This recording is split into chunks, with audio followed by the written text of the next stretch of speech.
All right, we're going to go through the crucial concepts for Book 4 of the Wilson Reading System. After Book 3, Book 4 feels much more manageable. There's only 4 sub-steps, and the bulk of Book 4 is that you introduce a second syllable type. So far in Book 3, you have only, up until Book 3, you have only worked with closed syllables, which are the most common syllable type. They make up 40% of all syllables in the English language.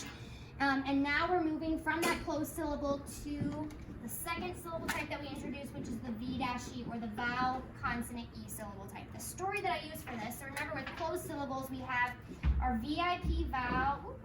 It's a very fancy person. He's got his bodyguard. The bodyguard, when he's behind him, makes him feel safe, and he smiles, and so he says a short vowel sound. Now we're introducing the evil silent E, who's very sneaky. He comes up behind that bodyguard. He jumps over the bodyguard and says, "Say your name." And kids always give me a really hard time. They're like, "That's way too violent," but it works. They remember it. So if the silent E jumps over the consonant, makes the vowel say its name. Now it says its long vowel sound. So this one, instead of hop, this would now say hop. That's the crux of 4.1. Then also in 4.1, once they have this concept, you introduce some of the common bases that we use in the Latin language that follow that pattern. So clued is an example, or fuse is an example. These could be bases that we put into this word matrix to create lots of words. So for example, I might put clued right in here, and then I can start adding prefixes like include or conclude. I can add suffixes, concluded, concludes, those kinds of things. Okay? So that is 4.1. In 4.2, all we do is we now add closed syllables and V-E syllables and put them together to make multisyllabic words with different syllable types. So for example, I might use the word sunshine. Sun is a closed syllable, the vowel smiles. Shine has that silent E who jumps over the vowel to make the vowel say its name, so that's a V-E syllable type. We mark long vowel sounds with a dash, which is technically called a macron, but we just call it a dash with kids. I do at least. Then in 4.2, once they have this concept, I'm going to use those bases that I've introduced to create multisyllabic words that have different syllable types. So for told, for is a V-E prefix, told is a closed syllable. And then in 4.3, we just expand this concept to 3 and 4 syllable words. So for example, I might have dem, which is closed, on, which is closed, straight, which is V-E. And have students just work with those different syllable types in longer and longer words.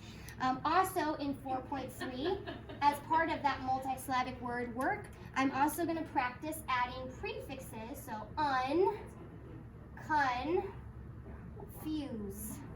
So we have 2 prefixes and we're adding it to a base to make a multisyllabic word. That's 4.3. Then in 4.4, we introduce another exception to the rule, right? So remember these guys, these are closed syllable exceptions because technically if the VIP vowel has a consonant behind them, it should say ild, but it doesn't, it says ild. So these 5 break that rule, they're exceptions to the closed syllable rule. IVE is an exception to the V-E rule. This can say I've, like in the word hive, right? But it also can say iv, like in the word give. And the reason that this is an exception is no word in the English language can end in a V, ever, ever, ever. So I always say, no word in the English language can end in a V, so add a silent, and everybody says E. And I say that over and over with kids so that they never, ever, ever leave a word with a V at the end, because it's never going to happen in the English language. So iv is a suffix that we introduce as an exception to the V-E rule.